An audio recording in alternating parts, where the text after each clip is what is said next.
Today we're going to talk about planning. So last week's episode we talked about goals, and this is the part 2 when we're talking about how do we start planning for those goals. So as I mentioned, planning and goals would be in the top 3 topics that I get asked about. So firstly is always profit, working my butt off, turning over lots of money, but I'm not keeping anything.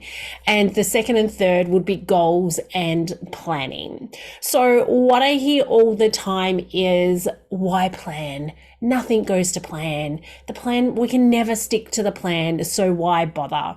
The second thing I hear about all the time is, I'm not so great at planning. I plan and then, a staff member doesn't show up, or materials don't show up, or somebody else on the job site, something changes and that throws my plans out.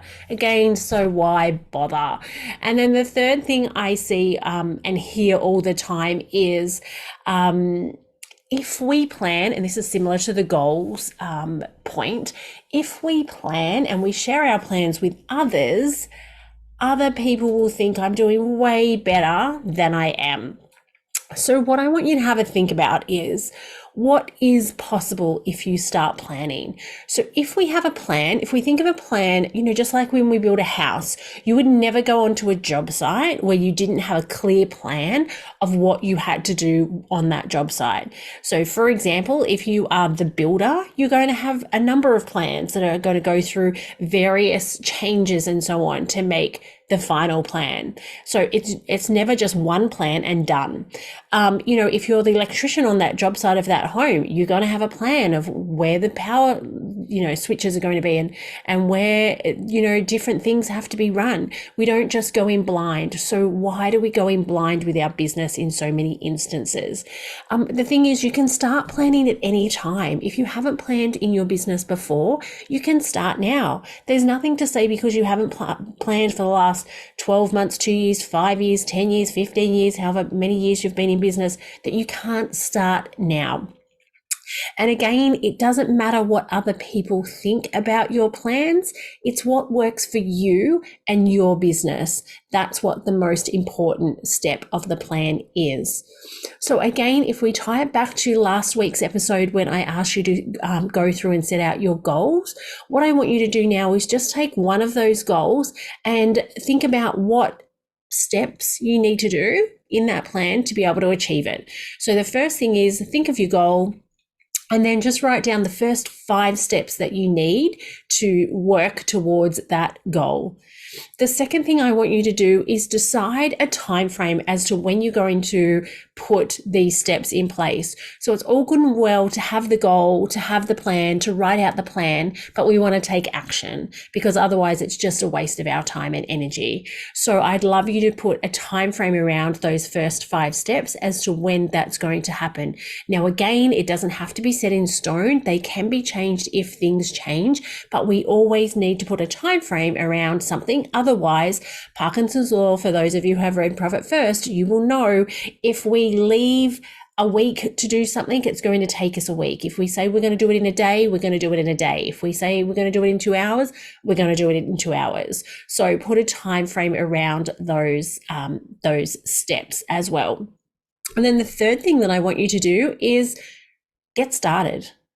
Lovely to have it on paper, lovely to have those goals set out, lovely to plan it, lovely to have a time frame around it, but have a look at who needs to do what. Now, in some instances, that will be you. In some instances, you might need information from other people. So send the email, send the text, give the instruction for whoever it needs to be to start getting you the information that you need, or getting those steps in place to do what you need to do.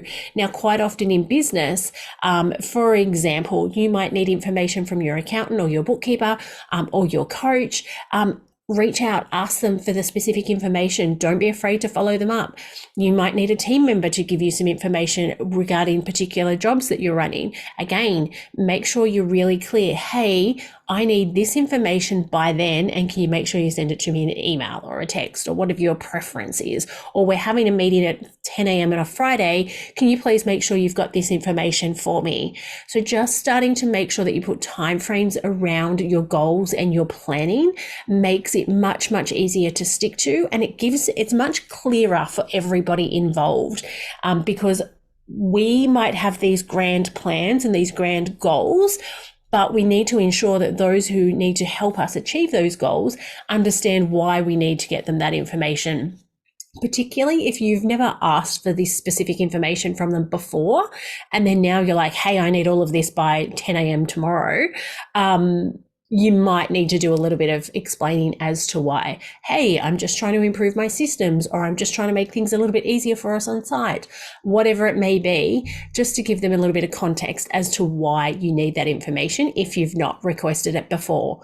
It could form part of your job description, part of the roles and responsibilities of particular people within your business, particularly if you've got a bookkeeper within your business or an admin person doing bookkeeping, and you've never requested certain information from them every week, and then you request it, they may think it's another thing that you need that you're not going to look at. So again, let them know, hey, at 10 o'clock on a Friday every week, I'm going to be going over my numbers. So I really need you to have, all the reconciliations done, or I need this report on my desk or in my inbox or whatever it may be. Again, does not have to be complicated, does not have to be a huge process, but just make sure that if you didn't listen to last week's episode, go back and listen to that one on your goals, get that step happening. Then get started with the planning phase so that we can actually start doing. Because again, these are all great and well if we've got these ideas, but we want to not be, this time next year with the same goals and the same planning situation. We want to have progressed from where we are now. And the only way to do that, set our goals, write a plan, and then action the plan. Otherwise, everything is a waste of time and energy. So what I want you to do is make sure that you go through those 3 steps. And then just like last week, I'd love you to email me, katie@profitfirstfortradies.com.au, and in the subject line, put planning. Share them with me. I would love to see what you're up to, particularly if you don't have anyone in your business who you feel like you can share these goals with, and these planning steps with. Send them my way. This is one of my favorite steps that I do with clients. I love getting excited with clients around what their goals are and what their plans are and how they're going to achieve them.